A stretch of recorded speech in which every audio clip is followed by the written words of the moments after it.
As we've been sweeping through One Piece plays this week, one of the most obvious opportunities has stuck out like a sore thumb: the graded card value. You're thinking, of course slabbed cards are higher, but the ease of getting a PSA 10 in One Piece is the key factor here. If you are sitting on a binder full of near mint One Piece cards, you might be ignoring the single easiest way to triple your portfolio's value. Let's look at a prime example that perfectly illustrates this spread: the Monkey D. Luffy, 109. Parallel from 500 years in the future. Currently, you can pick up a raw, near mint copy of this card for around $65. However, if you look at the slabbed market, a PSA 10 copy is commanding $350 plus. With a population count of only around 606, the demand is vastly outstripping the supply. That is a roughly 5 times multiplier just for successfully grading a card you can buy online today. This dynamic might feel familiar to Pokemon collectors, but the mechanics here are fundamentally different. In the Pokemon TCG, the price difference between raw and PSA 10 slabs is enormous, mainly because of the print quality. English Pokemon cards are notorious for centering issues and whitening, making it incredibly difficult to score a 10. I know this pain firsthand. I've received many PSA submissions back with very few 10s, leaving me with a stack of 8s and 9s that I thoroughly examined beforehand. The Gem Mint premium in Pokemon exists because it is genuinely hard to achieve. Compare that to my recent One Piece TCG submissions, where over 95% of my cards have come back as PSA 10s. You're probably thinking, no duh, slabbed cards are always higher value than raw. But once again, the ease of getting a PSA 10 in One Piece is the key factor. Unlike its competitors, Bandai produces cards with amazing print quality.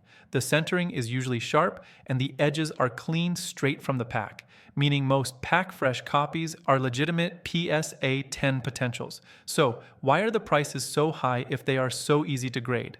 The answer lies in the population counts, which are significantly lower than other TCGs like Pokemon.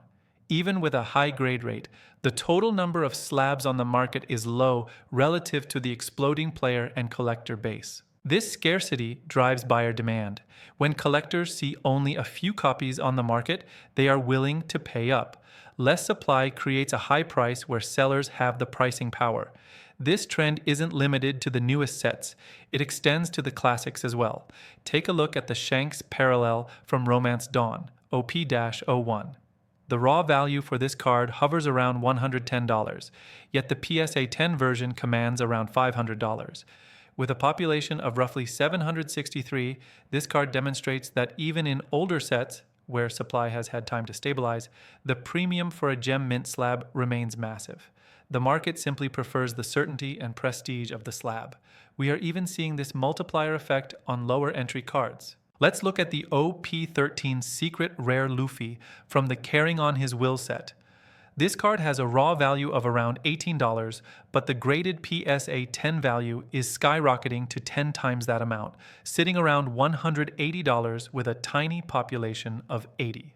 Disclaimer: since this set is fairly new, the low pop count is expected, but the early sales data confirms that collectors are hungry for 10s regardless of the raw card's abundance. Perhaps the most shocking evidence is found in outliers like the regular Super Rare Monkey D. Luffy, 109, not the parallel or alternate art, just the standard SR. This card has a high pull rate and a raw value of just $5.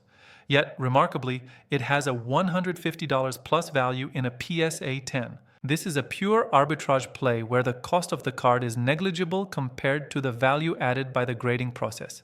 So, here is the move. Take a good look through your PSA-worthy raw One Piece TCG collection and identify any clean cards to submit for grading. The odds are statistically in your favor with Bandai's print quality, and it is a quick, simple way to jump the value of your collection. Bonus tip: submit on the lowest grading price tier to save on costs. Time is your friend. The less you put into the overall price, the more you save on your cost basis. Even if it takes 6+ months to get your submissions back, it is better than eating into your margins with a $75 plus express submission. Think long term. For weekly undervalued picks and daily TCG market updates, consider joining TC Journal at tcjplayer.com.